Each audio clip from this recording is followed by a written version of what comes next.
Series জয়ের লক্ষ্য নিয়ে আবারও নিউজিল্যান্ডের বিপক্ষে মাঠে নামতে যাচ্ছে বাংলাদেশ। গত ম্যাচে কিউইদের দাপটের সাথে হারিয়ে টাইগাররা এখন বেশ আত্মবিশ্বাসী। তবে দ্বিতীয় ম্যাচে কি টাইগারদের একাদশে কোনো পরিবর্তন আসবে নাকি অপরিবর্তিত একাদশ নিয়ে মাঠে নামবে বাংলাদেশ? চলুন এক নজরে দেখে নেওয়া যাক দ্বিতীয় টি-20 ম্যাচের সম্ভাব্য একাদশ কেমন হতে পারে।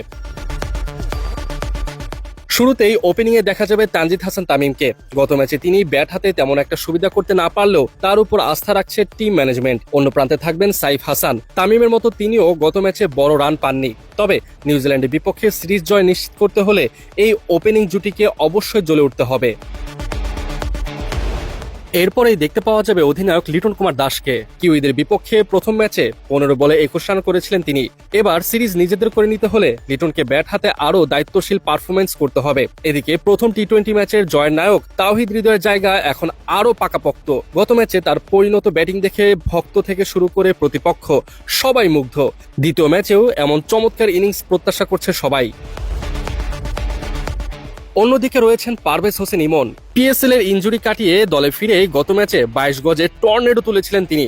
মাত্র 14 বলে 28 রানের সেই ইনিংসে তার স্ট্রাইক রেট ছিল 200। দলের বিপর্যয়ে তার এমন বিধ্বংসী ব্যাটিং আসন্ন ম্যাচেও অব্যাহত থাকলে বাংলাদেশের ব্যাটিং বিভাগ নিয়ে দুশ্চিন্তা অনেকটাই কমে যাবে। সেই সাথে থাকছেন শামীম পাটোয়ারি। গত ম্যাচে তার দুর্দান্ত ব্যাটিং ও ছক্কা হাঁকানোর ধরন দেখে অনেকেই তার মাঝে এবিডি ভিলিয়ার্সের ছায়া দেখেছেন।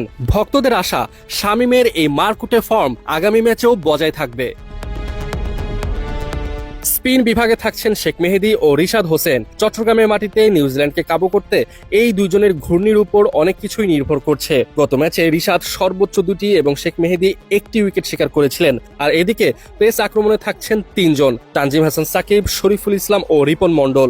অভিষেক ম্যাচে রিপন মণ্ডল প্রত্যাশা অনুযায়ী পারফর্ম করতে না পারলেও নিজেকে প্রমাণ করার জন্য তাকে আবারও সুযোগ দেওয়া হতে পারে জাতীয় দলে।